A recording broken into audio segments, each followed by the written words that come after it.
السلام عليكم ورحمة الله تعالى وبركاته. أهلا بكم بقناتي فرح إنيفير. في هذا الفيديو سوف نتكلم دائما عن جديد بلجيكا، فأهلا بكم دائما بقناتي فرح إنيفير. ولمواجهة العدوى المتزايدة بشكل كبير بدولة بلجيكا فقد اجتمعت اللجنة الاستشارية بعد ظهر يوم الثلاثاء لوضع تدابير جديدة في أعقاب تفشي فيروس كوفيد-19 في بلجيكا بشكل مقلق للغاية. عقد رئيس الوزراء البلجيكي ووزير الصحة وكذلك رؤساء الأقاليم مؤتمر صحفي للإعلان عن التدابير الجديدة، وأعطى رئيس الوزراء ألكسندر دي كرو الكلمة لوزير الصحة العامة الجديد فرانك فان دينوروك من حزب الاس بي ا. وقال الأخير: تقرر يوم الثلاثاء تشديد القواعد التي تهدف إلى مكافحة انتشار فيروس كورونا اعتبارا من يوم الجمعة 9 من شهر أكتوبر. وهذه التدابير الجديدة هي أنه يطلب من الأشخاص، من كل مواطن، الحد من اتصالاته الوثيقة، أي الأشخاص الذين تتعامل معهم جسديا والذين لا تحترم المسافة معهم، إلى 3 أشخاص كحد أقصى لكل فرد. يجب أن يكون هؤلاء ال3 نفسهم لمدة شهر واحد، وستضطر جميع الحانات والمقاهي في البلاد إلى إغلاق أبوابها الساعة 11 مساء بدءا من الجمعة ولمدة شهر. هذا معناه أنه خلال بالنسبة للفقاعة الاجتماعية اعتبارا من يوم الجمعة القادم سيتمكن كل بلجيكي من رؤية 3 أشخاص فقط دون ارتداء قناع أو احترام مسافات الأمان. إذا استدعيت مثلا ضيوف إلى منزلك فإن الحد الأقصى هو 4 أشخاص بالإضافة إلى الأشخاص الذين تعيش معهم. بالنسبة للمقاهي، من يوم الجمعة تغلق جميع المقاهي على الساعة 11 مساء، وسيسمح ل4 أشخاص كحد أقصى لكل طاولة، يعني في الطاولة الواحدة يكون فقط 4 أشخاص. يسمح للمجموعات الأكبر ولكن على طاولات منفصلة. المطاعم لا يوجد تغيير بالنسبة للمطاعم. التجمعات في طاولات المقاهي تقتصر على 4. العمل يعني ينصح بشدة العمل عن بعد. وقال رئيس الوزراء عن التدابير الجديدة: سوف نطلب منك جهدا جديدا. نحن نعلم أنه ليس لدينا خيار، لكننا نعلم لماذا نقوم بذلك لأن الأطفال يجب أن يستمروا في الذهاب إلى المدرسة، لأن الشركات يجب أن تستمر في العمل، يجب على الناس الاحتفاظ بوظائفهم، لأن المستشفيات يجب أن تستمر في العمل. نحن نفعل ذلك لإنقاذ حياتنا الاجتماعية.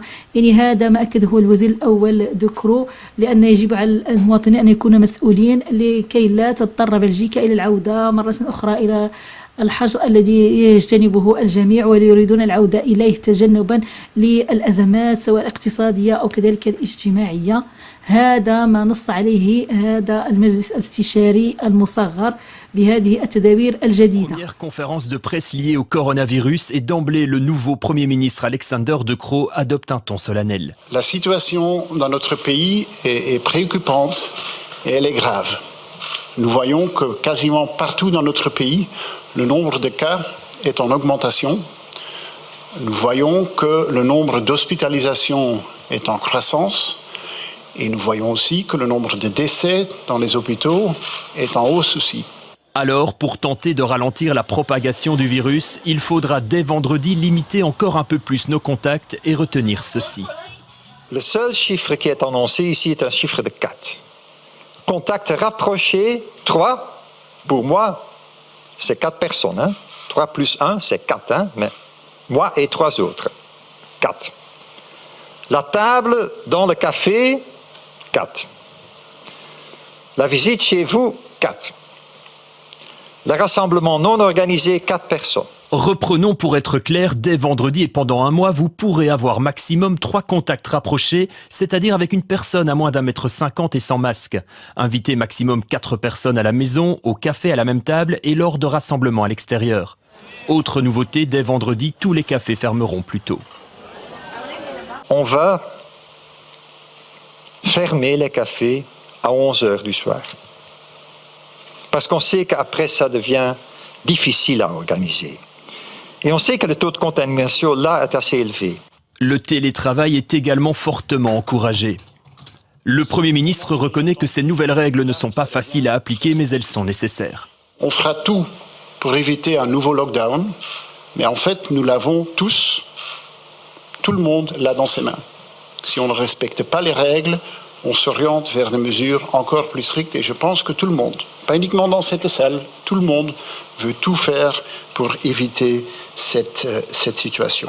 Alexander De Croo lance donc un appel à l'ensemble de la population pour respecter ces nouvelles mesures sanitaires. ولكن هذه التدابير سوف يبدأ العمل بها يوم الجمعة. أما بالنسبة لمدينة بروكسل فقد اتخذت تدابير أكثر صرامة من هذا لارتفاع العدوى بها، لأن مدينة بروكسل أصبحت هي العاصمة الأوروبية الثانية من حيث العدوى بعد العاصمة الإسبانية مدريد، تأتي في المرتبة الثالثة العاصمة الفرنسية باريس. وأمام هذا الارتفاع المهول اتخذت مدينة بروكسل يعني تدابير أكثر صرامة. فبالنسبة لمدينة بروكسل فقد تم اجتماع رؤساء بلديات بروكسل مع وحدة الأزمات صباح اليوم لوضع تدابير أكثر صرامة. بروكسل التي أصبح الوضع الوبائي فيها مرعب بعد ارتفاع عدد الإصابات بفيروس كورونا.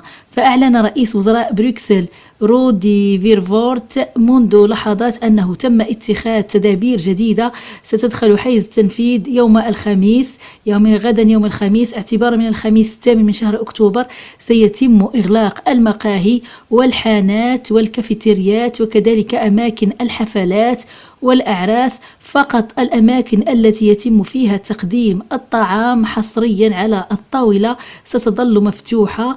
بالنسبة للأندية الرياضية للهواة يجب إقامة المباريات الداخلية خلف أبواب مغلقة. في أماكن العبادة يمكن أن يتجمع بحد أقصى 100 شخص، كما يمنع تناول الكحول في الأماكن العامة.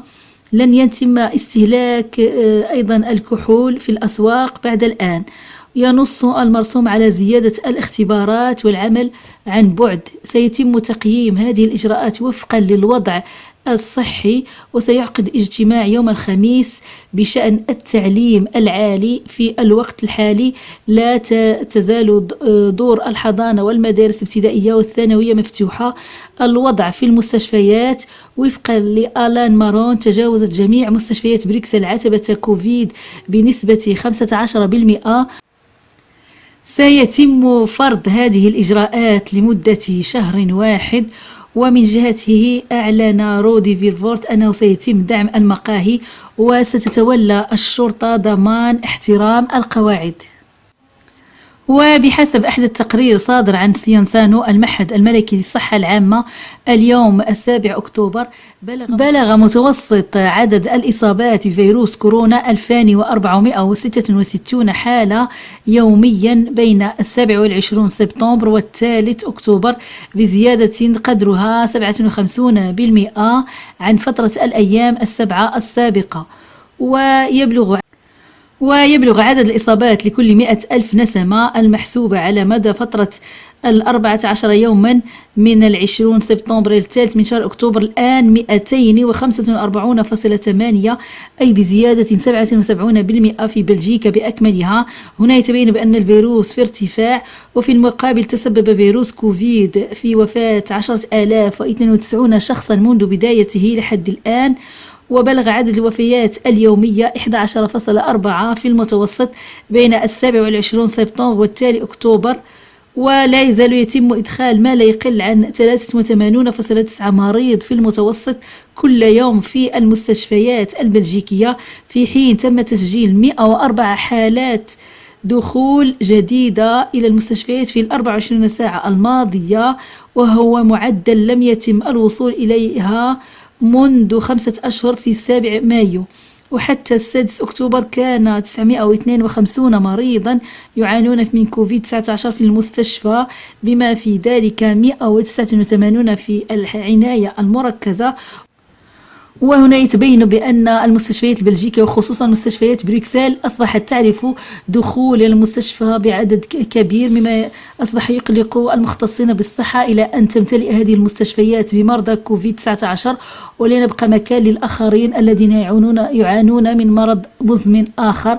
هذا هو الذي يخاف منه الجميع. وقد أصبحت بروكسل ثاني عاصمة أوروبية من حيث العدوى بعد العاصمة الإسبانية مدريد، من حيث عدد الإصابات بفيروس كورونا تأتي بعدها العاصمة الباريسية، يعني العاصمة الفرنسية باريس.